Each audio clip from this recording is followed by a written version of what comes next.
mute your camera. You're a Corey Rosen. So like there's going to be several Corey Rosens, maybe some surprise Corey Rosens. We don't even know. Yes, that's your brother's sequel musical, Surprise Corey Rosen's. The surprise Corey Rosens. Yes, coming soon to off Broadway. And this is We're live. seamless.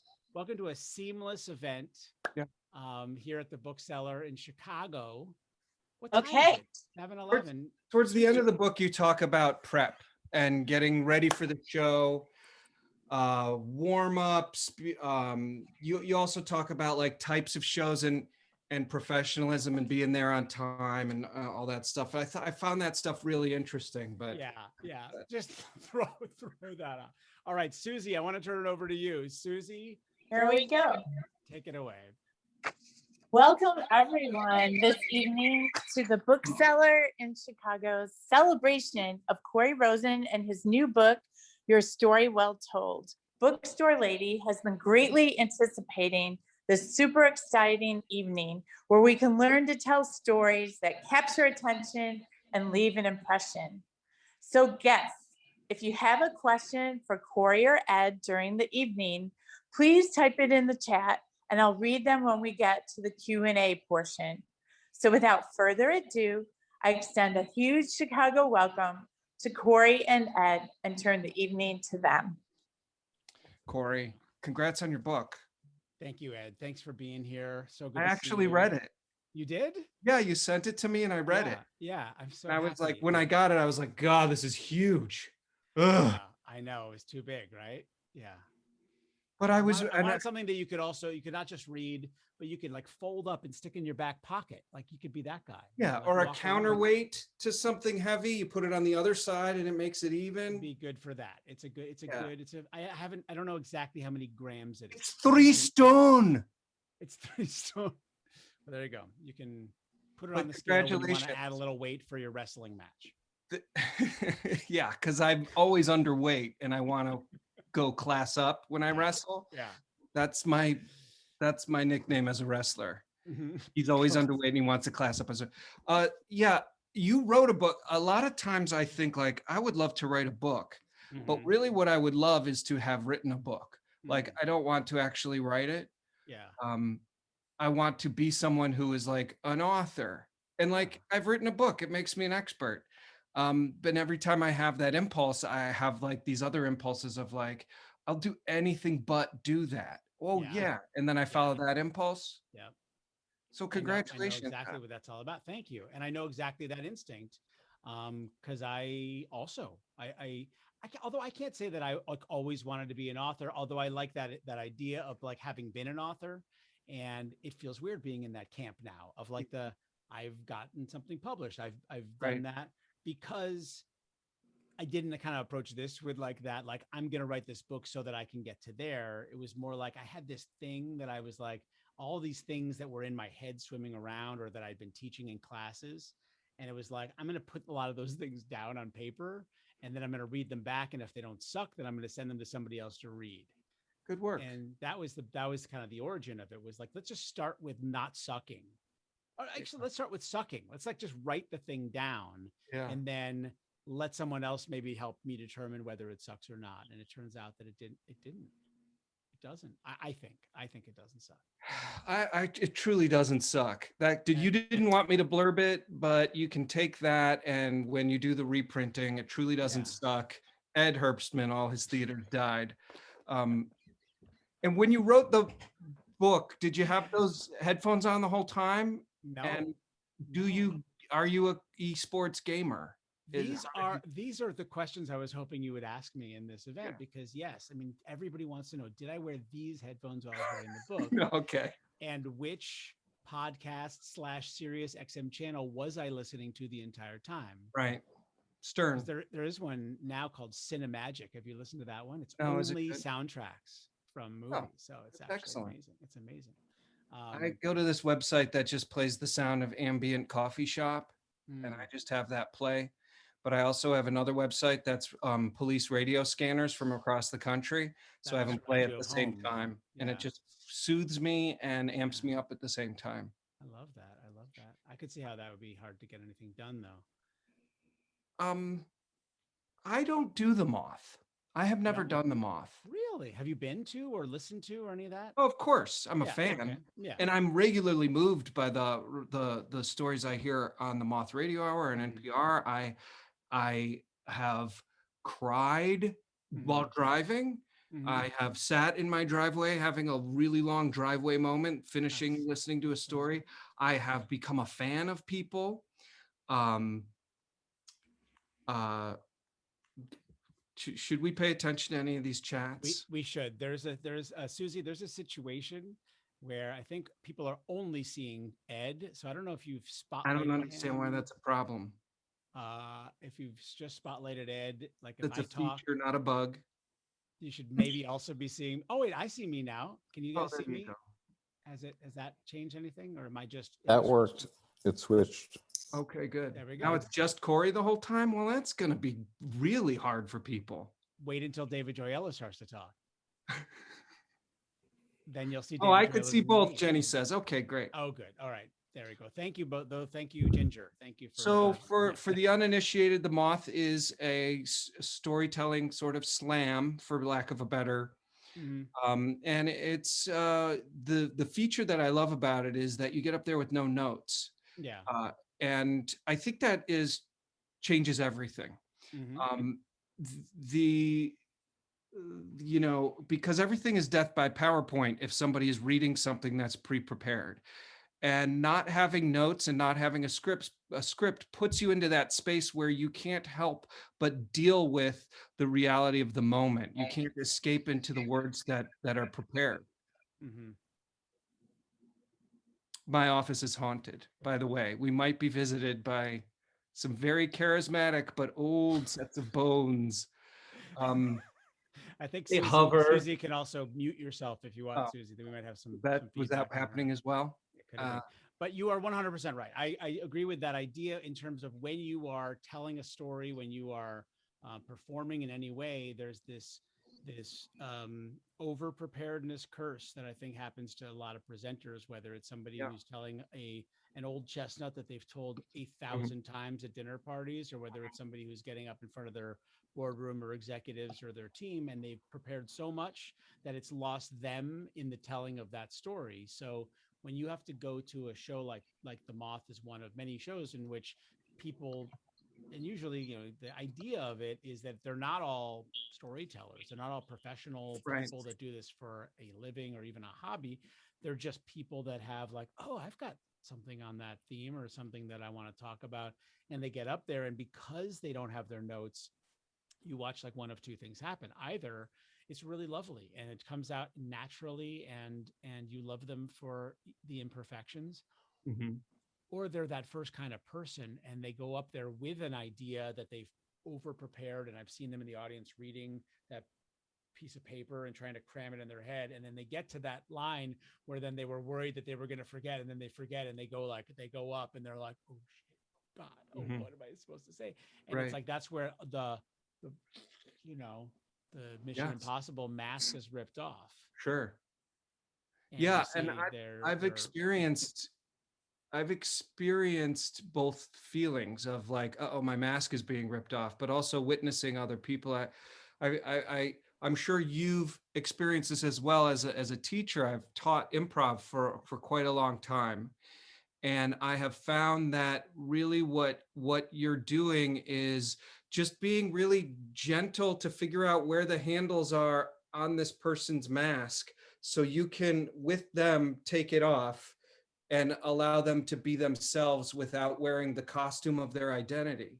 yeah. And I think people are attracted to improvise, and I use improv kind of as a way to get into talking about just telling a story because they're without notes. Mhm.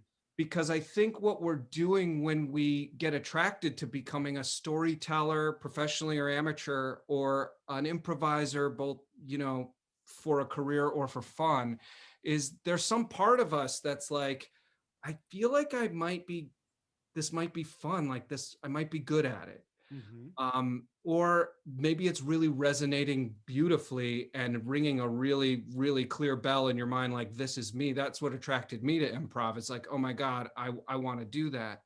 Mhm. And I've given a lot of thought to it over the years of like, why did I want to do that? And I realized that it was sort of like, and I think what storytelling and what this book is touching upon, especially the parts where you're talking about like tell the truth, Uh-huh. is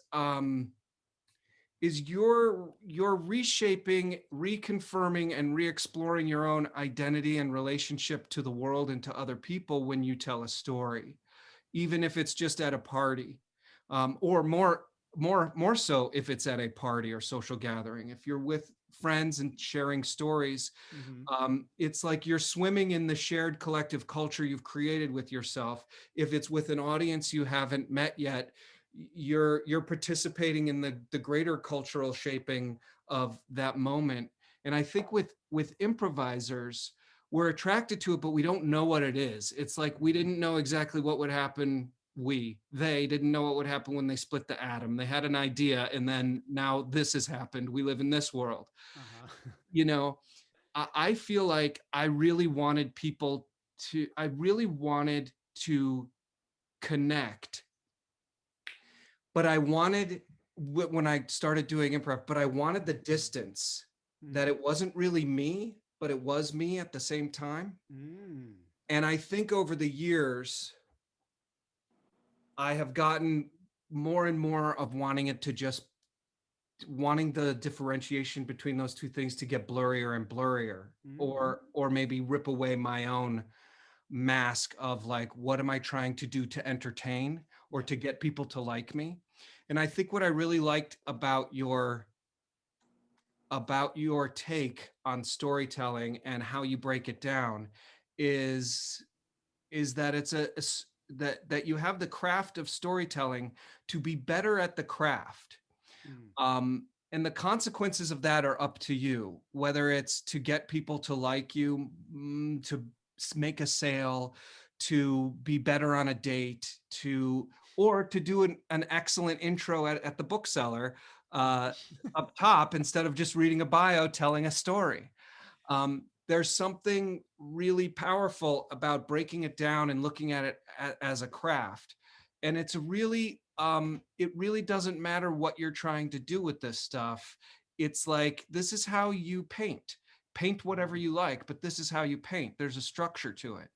Um, but you didn't stop there. You went into you, which I really Mm. loved. Your stories with your son, Yeah. and the horrible confessions of all your infidelities. Nope, nope, that's not this book. That was a What? different No? book. Different book. Different. Not. Yeah. So My wife I is on the read call. into it.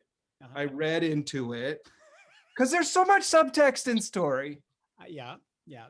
I marked the page and I did some drawings. Okay. No, and but yes, also all that stuff reveals you. And the whole time I was just delighted because I was like, oh, that's Corey. That's Corey. There's Corey again. Yeah. Yeah, you There is really there is captured, definitely a lot of me in there. So well, you you will. captured what Yeah. it means to be a storyteller about telling stories, which I was just like, oh shit, he did a good job. Oh, well, I'm not supposed to swear, right? You are. You are. I This am is. Yeah. supposed to Yeah. swear? Yep. After 7 p.m. Chicago time, it is swear o'clock. So Okay. yeah.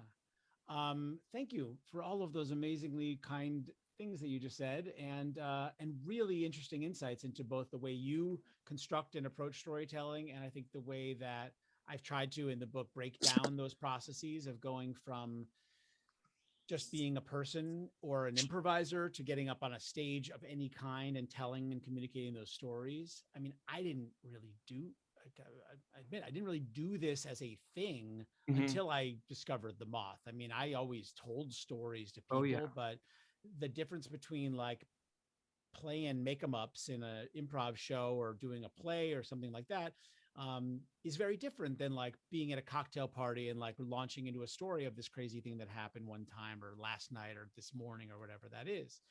And taking that, sort of elevating that whole thing to this point of like I'm on a stage now and I have a microphone and I'm telling this to an audience of people makes it self-aware, and it also kind of starts to turn that lens on yourself and be like, oh, I am telling a story. And to me, what that kind of illuminated for me is we're doing this more than when we're just on stages. Like there's a lot of storytelling, Yeah. and in a lot of ways I notice with myself, like do this a lot. And I'm like, it was not such a good story. Like I catch myself Recounting erring, a memory. well, recounting a memory or just erring in the, like, was I changed? Did something happen in the end of that? Or did I make up the end of that story because it seemed like a better ending and it was totally false? Because I've caught myself doing that. I'm like, I think I just need to end the story like a story and not really being truthful to it. And I mean, my parents are on this call, and there was a lot of things that they had questions about having read my book. Yeah, They I'm were sure. like my dad was like, when did I go nude scuba diving? Like my dad didn't remember that specific thing. And then I told him about the time that we were in Dominique, I think was the name of the island. And it was a nude beach that he took his, young family to. And he went out with just nothing but flippers and his mask and snorkel into the water. And we just watched his snorkel going back and forth until he like rose up and walked back in that, that very elegant way that people walk when they're wearing flippers and Right. nothing else. Yeah. And then he said, oh yeah, I remember that now. It seared itself into my memory and now the memory of all of the attendees at the Book Sellers event. That wasn't a snorkel. Yeah. I think the like you're talking about the like telling stories about other people and kind of revealing kind of embarrassing or embarrassing stuff. I feel like that's probably why I don't do the moth. Like it's not like, oh, I'm gonna do this. It's like I'm like, there's too much heat there. I think I'm gonna stay away from it. And I stick to what I do mostly, which is just this past year, stay in my house and take medication prescribed to other people. Yeah. But are you talking about when you tell a story and it involves other people that you're worried about the it's a outcome good of that? question. And I think what I was going with is like, I don't necessarily want to share myself that way. I don't know how I became so private or cautious about that stuff, but like, I feel like I don't want to reveal those things yet. Maybe there's a yet. I don't know. Yeah. But I also I don't think that I don't think that all of your stories are the ones that would be embarrassing or overly the good ones. revelatory or things like that. I mean, something that I've been really just delighting in my own process of finding stories is this idea of like when you're doing it a lot, when you're telling true stories from your life a lot, you realize really fast, like, I'm going to run out of big stories. I don't have that many near-death experiences. I got like one, a pretty good one, but it's like I have got one, and one first time I had a kid story, and like I've got a few biggies. So what I kind of delight in is like the small moments, is like finding the poetry, beauty, and humanity in little things that happen that might not be, in some way, like peeling back, opening the kimono is it's not showing the real Ed, but it's like you could talk about being a volunteer firefighter and your journey into like being a first responder after having worked on the force at the NYPD. And like, you could talk about that as a separate thing that's different from maybe things that you would typically reveal in a typical Ed story, but that in some ways people would hear that and be like, I didn't know that about Ed, or I can relate to that. There's something I can connect to about that and maybe learn from, take away a lesson or some insight that they are laughing and surprised at the same time. I hear you. Yeah. You speak about the emergency responder thing and how it relates to storytelling. I have recently become a volunteer EMT, which is the first thing you do when you become a volunteer EMT is you tell everyone. So I'm telling. Okay. So, but part of it is, yeah, you call 911. You're not gonna help me. Okay, yeah, I'm helping. I'm telling you, call 911. Okay, thanks. There is a structured storytelling sequence involved in patient assessment in emergency medical technicians. And there's like an acronym you get the history of the present illness, and then you get the past medical history, and it's very structured. Mhm.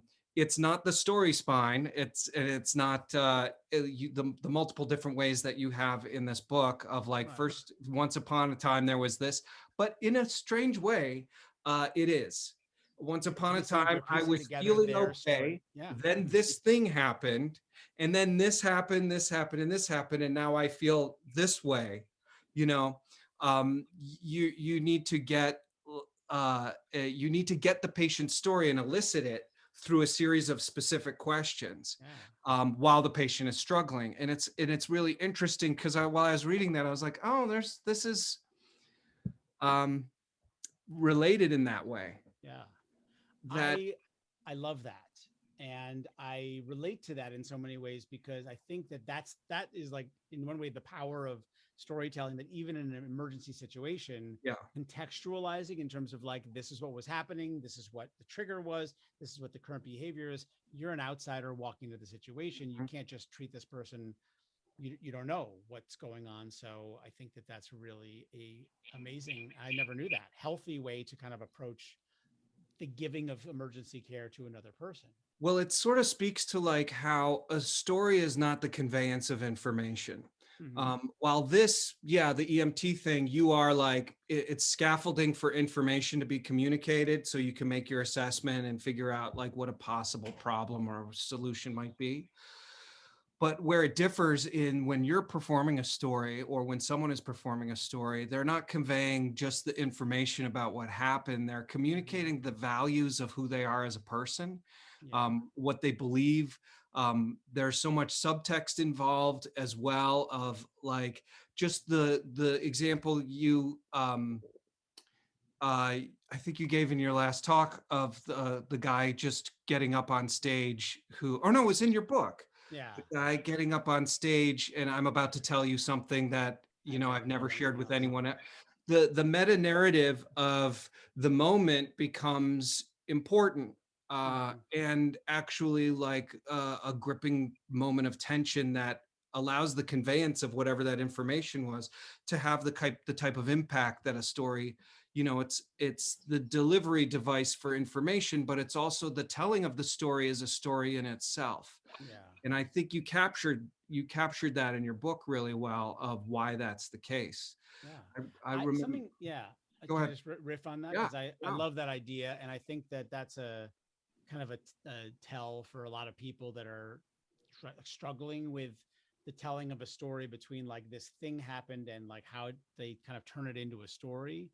Because in a lot of ways, in so many ways, like the story shouldn't be about the thing that happened. The thing that happened is the thing that led to some other thing, or some insight into some other thing that's happening.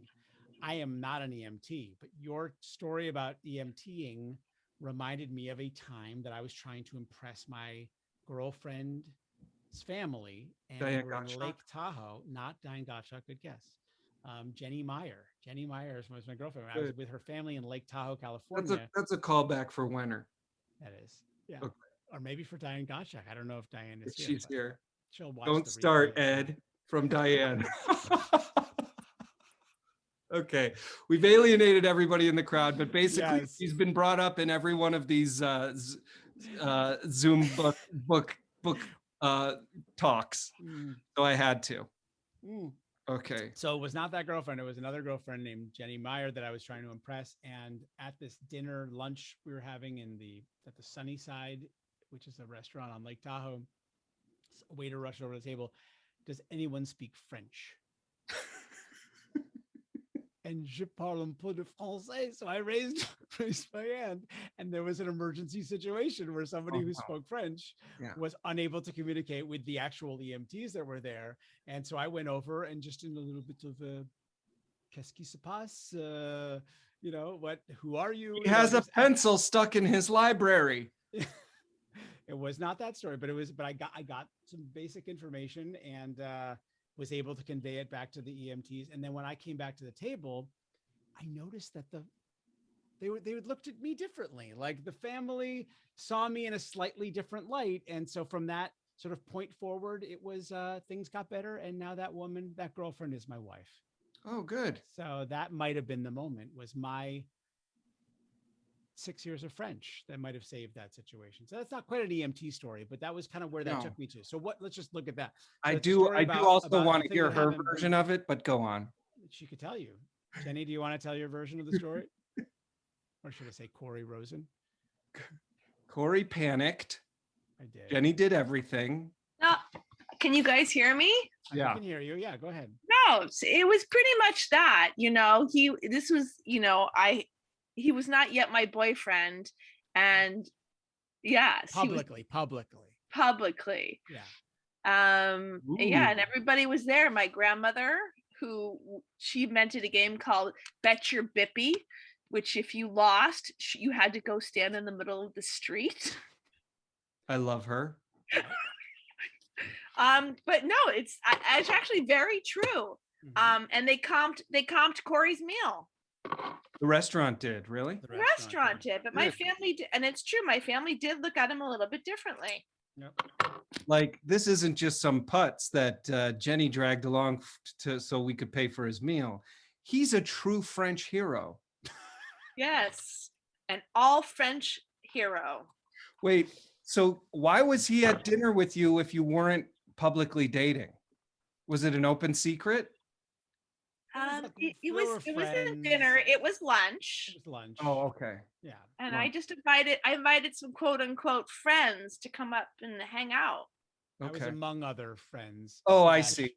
Okay. Suitors, maybe Great. potential suitors that I didn't know about publicly. Really? Wait, Maybe, so we this don't was know. like a bachelorette sort of lunch?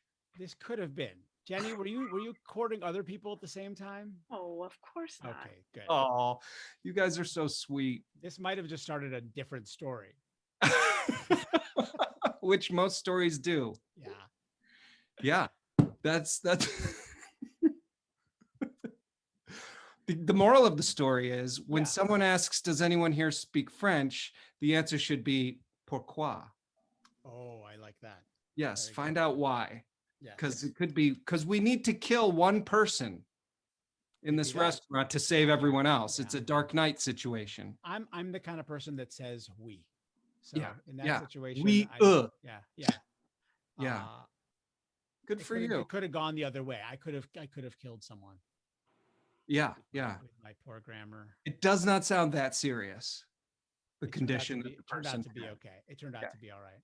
Yeah, A little too much sun. just a little. They were dehydrated. Yeah. Hey Ed, can I shift the topic a little bit? Yeah, Because because we're kind of running out of time and I want to take some Yeah. questions. Well, I just want to see how much steam we had left in the last bit of that story. None. Just enough. Just Yeah. enough. Go ahead, to shift get to the topics. segue. So I wanted to talk about, in some ways, about some of the professional usage of storytelling, whether that Yeah. be, I don't know, creative writing or ad writing, copywriting, Yeah.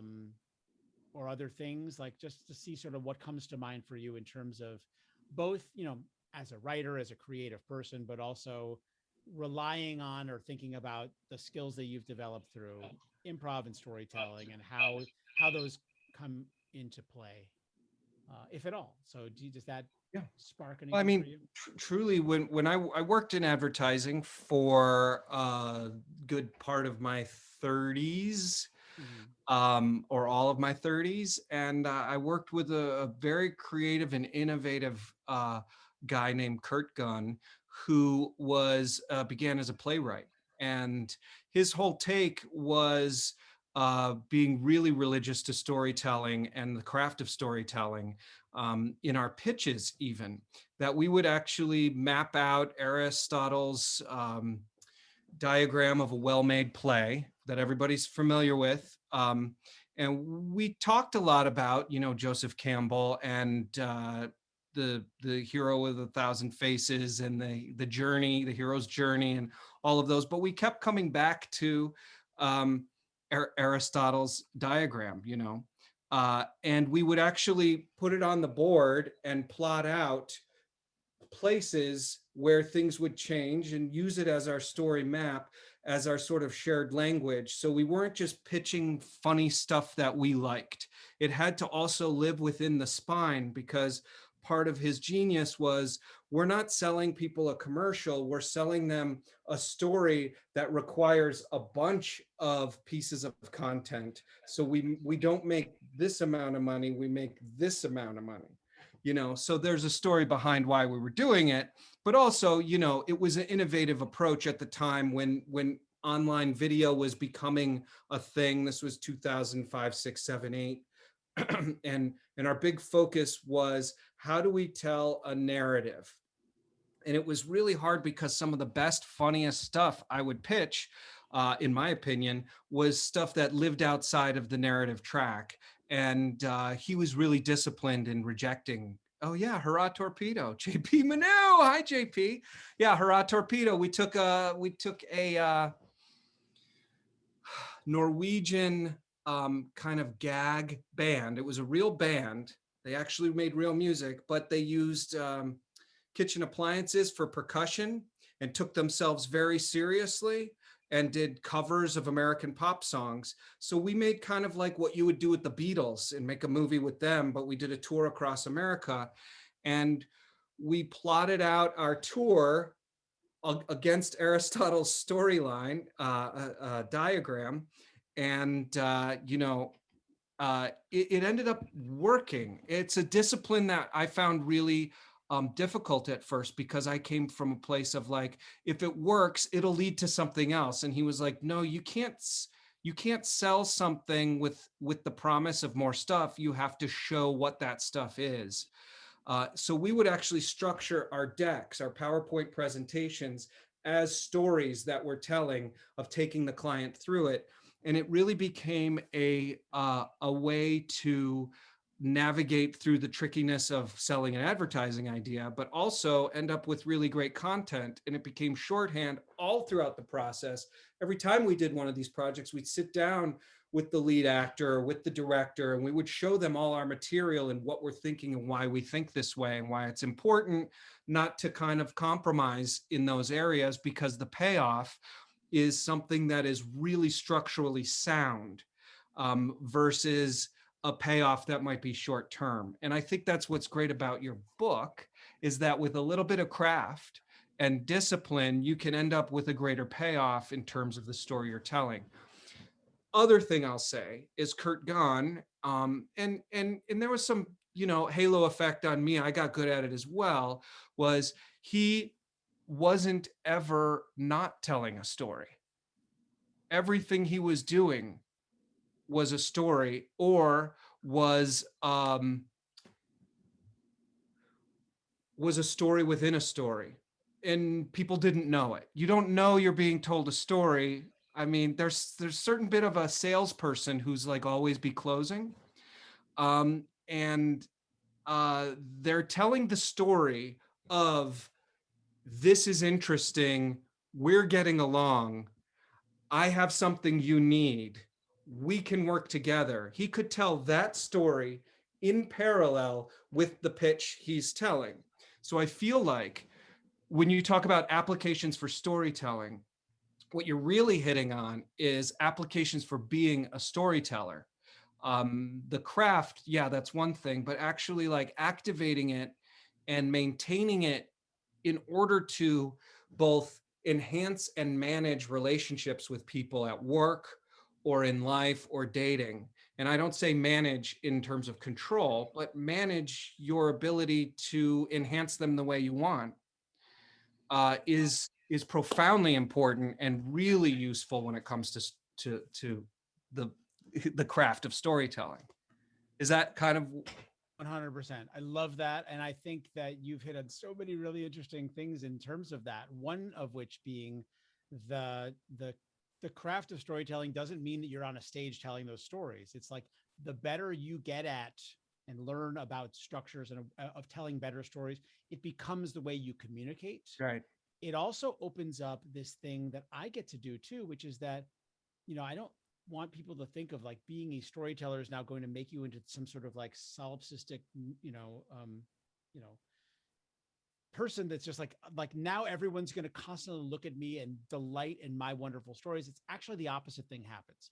You open up other people and you get to listen to their stories. Like good stories create opportunities for other people to then share back, and you get to listen to them tell stories. And that kind of communication, when people are actually communicating through their stories, not data points, PowerPoint slideshows, sales decks, is where relationships are created. So a lot of what you were talking about in terms of those pitches with the Aristotle curve and everything is what you were selling wasn't just this commercial. It was selling trust me. It was selling work with me. I'm fun, I'm smart, or whatever the value that you were adding to the relationship. And so they're not just saying like, well, I like that idea, but it's like, I like the way they think about that idea. Yeah. And I could work with them and I could maybe even learn and make my own ideas better. Yep. Yeah. Yep. There was a huge educational component to it.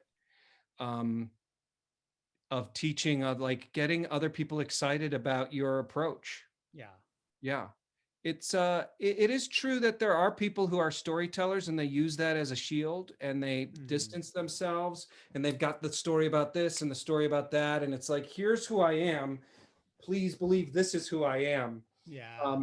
And then what I think has really happened, especially with the Moth, is storytelling instead of this has really become like this. It's an invitation into the person. I think of my friend Adam Wade, who is a Moth superstar, and quite a decent dude, great core, great heart. And his stories, they all make me feel like I know him better and that I felt what he felt. And it almost as if he needed to tell that story in order, like he was compelled to tell it, not to entertain me or to educate me, persuade me, or teach or get me on board. He needed to tell it from some other place. And I was better for hearing it. And that's what I love about the type of storytelling that happens when you get into like the truth of things and being vulnerable. I learned this from watching Louise holding the book up every time. Does that help? Does this sell in books, Susan? Are we getting them off the shelves? Can we just add like a little graph at the bottom, That's Suzy? it. Yeah, that's how we do it. Okay. And of course, if you're buying it, please buy it from the Book Cellar in Chicago. The website is booksellarinc.com. Thank you. Like, Corey, I love how you do an impression of my dad when you say .com every time. .com? Wait, did you get muted?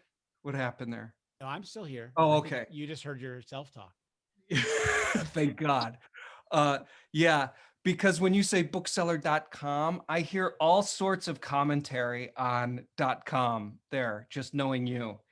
You just have such an opinion about it. There's a little bit of I live in the Silicon Valley area, so .com. It's just like everything is .com. Yeah. By the way, you can learn more about my thoughts about that at CoreyRosen.com. I could tell you're mildly disgusted by having to say .com. A little bit. Yeah, I am too. Yeah, but wouldn't it be nice to walk into the bookseller, not .com, and just buy your story well told off of the shelf right there? Yeah. Is the store open right now, Suzy? And are there shelves? Yes, we have lots of. Okay. I just want to fact check the whole story if we're doing a little bit. Yeah. Congrats on opening the store. That's great. Throw it over to Suzy and do a little Q&A. Yeah, more Harato people. Anyone with the question? You can type it in the chat. All right, Corey, how did you get the idea to write it? Great question, Stephen. I might be related to you. I might not. We don't know. There could be so many Stevens. I got the idea to write this book by telling a lot of stories, by teaching a lot of classes in storytelling, and also, and I guess I hate to admit this, but also hearing a lot of stories that were broken, like stories that needed some shaping, and finding that it's not that hard to kind of marry these worlds that I know pretty well. The world of and when I say improvising, in my sense of it, it's not, again, like whose line is it anyway, or getting up on improv stages, but it's about the mindset of being okay with whatever comes in, of being obvious, of being open to your own ideas, of silencing, critical voices that pop in your head that say that's a stupid idea, that prevent so many of us that want to write a book or want to have been the kind of person that write a book from even starting the book, because on page one you start writing and you go, nope, that's not the first page. And the proverbial every freshman in college student film, curling up the paper and throwing it and missing the waste paper. Hitting the stack of other crumpled pieces. Yes. And like, so for me, the idea to write the book was to write an outline of a book and to write the first story. I was like, how am I going to start the book? I'm going to tell a story. So I talked about something that had happened. And then I started looking at my own story and saying, what did I just do there in the book? And criticizing or critiquing my own story and looking at what did it do well and what didn't it do well. And then I found a framework that I could use throughout the rest of the book, which was not creating a book of impressing other people with my great stories, but collecting stories, my own and other people's, and looking at wisdom and advice that other people could use to improve their own. Can I follow up on that? Yes. How did you sell that to your wife as what you were doing? Like, did she know you were writing a book? Did you tell her? Were you like, I'm gonna write a book, and then you began? Or did you write a little bit and then you were like, I've been tinkering with this thing? Because you have to work too, right? I do. Yeah. I've started a lot of things that I haven't finished. Yeah. So I don't know that my wife knew or thought of this as a thing that was necessarily going to get finished. There's a cabinet full of Bitter Noah VHS tapes from the Aspen Comedy Festival that could be a great documentary that we might make one day. Sure. But that's not done. I think one of us needs to be famous before that becomes important. And I mean, famous for committing a series of violent murders. I'm looking at you, Adrian. Hey, when you settled on this photo, what were you thinking? Like, were you like, this captures the dignity, and like seriousness, but also the vision for the future? Like, what were you trying? What story are you telling in this picture? Aren't there sometimes pictures that like somebody takes of you and you're like, that's my album cover? Yeah. That one, my friend Stu Mash took that picture. I'm like, that's my about the author picture. Like, that just is what it looks like. I'm kind of looking off a little bit. I've got my hand like I'm in the middle of thinking. I love it. The hand is what makes it for me. When I was like, what's going on? And then I saw the hand. I'm like, oh yeah, he's in the middle of something. That's it. Yeah. I'm going to write actually a follow-up, an appendix, not a whole other book, but an appendix, an online appendix about your author photo. So that'll be a blog post. How to tell a story. So many bad with your author photos. So many. This photo, usually the author photo says, this person is not used to having their photo taken. That's the story that's being told in that. Yeah. Any other, who are your favorite storytellers? Mm. Do It from Wenner. Do It. Yeah. I think Do that's a reference it. to the serious crime. But I love so many storytellers. My brother Stephen, I don't know if that's him or not, is a fabulous storyteller. Mhm. Ed, you're one of my favorite storytellers. Thanks. There's a group in San Francisco, a group of improvisers called 3 for All that improvise stories from a suggestion, and they'll do like like a 2-hour long form. And I really admire that craft of telling full complex narratives from nothing. I mean, it's really what Bitter Noah did with the movie, where you would take an idea and not just improvise as an ensemble, but do it in the format of an improvised film. Yeah. That was a real challenge, but when it worked, it was magnificent. Yeah. Yeah. And what that forced us to do is really study stories from a different angle. We were more successful when we focused less on the plot points that occur in certain genres and more focused on just the genre element. Is there an echo?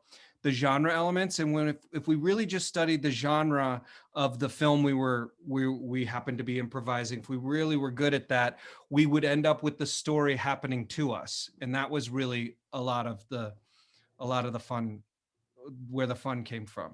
Something also that I appreciated about those improvised long forms or short long forms was that just like in any good or well told story, it was whatever the scene was, you were brought into the specificity of that scene. So the scenes you weren't like trying to like cram 10 minutes of movie into one moment. You were just playing one scene, and that one scene would just be full of connection or character or thing. And then the narrator could bridge to another scene. And Yeah, I feel the same way about, like in storytelling, that there's this tendency a lot of people have to try to tell too much story. They're trying to tell their whole life story. And the thing I've been saying lately is that every story is not every story. You know, like that. That's just great. Tell a part, tell a moment, and that moment can reflect on all of these other things that you've experienced. And I'm so grateful you brought that up, because it was something I flagged in your book. Which Your Story Well Told by Corey Rosen. You talk about like the person who's telling this story, and you said, wait, the whole story might be walking to your table, waiting for your table at the restaurant, and the walk to that. And I was just like, exactly. And that's what I work with on improvisers, is like, they're so eager to get to the next place that what they miss is that being a human and being alive and connecting with other people is truly a sequence of moments. And we're either trying to get out of the current moment, change the current moment, or be in the current moment. And being in it is the hardest one of all of them. And when two improvisers who can stay in a moment together, or a storyteller who can capture a moment and examine it, that's when I feel like, oh, I do get the world. I am one of us, as an audience member. 100%. And that's the thing that I think, like, beginner storytellers or people that are like trying to tell a story, think of the story as the things that happen more than the person in the story and the moment. And sometimes, by just stripping it away, do more with less, and you can get to like what it's really all about without all of that stuff that happens. And to you, that's what's interesting, because it was the way you remember. And but then what happens next? It's like to this moment, that's not important. We can live with just the piece that you gave us, and hunger for more. I mean, that's also a great position to be in with any kind of story. Think about like episodic stories of like, just finish this moment and leave me wondering what comes next. Speaking of leaving people wanting more, Yeah. are there any other questions? And we should wrap this up soon, because it's already hitting the 9 o'clock East Coast, which is what, 2:25, 3 o'clock in the West Coast. This is great. You're in California. The bookstore's in Chicago. I'm in New York. This is basically the Democrat triangle. We've covered it all. Yeah. We've flown over all the flyover states. And anyone here from a place that's not Illinois, New York, or California, or New Jersey, Diane? You can say it in the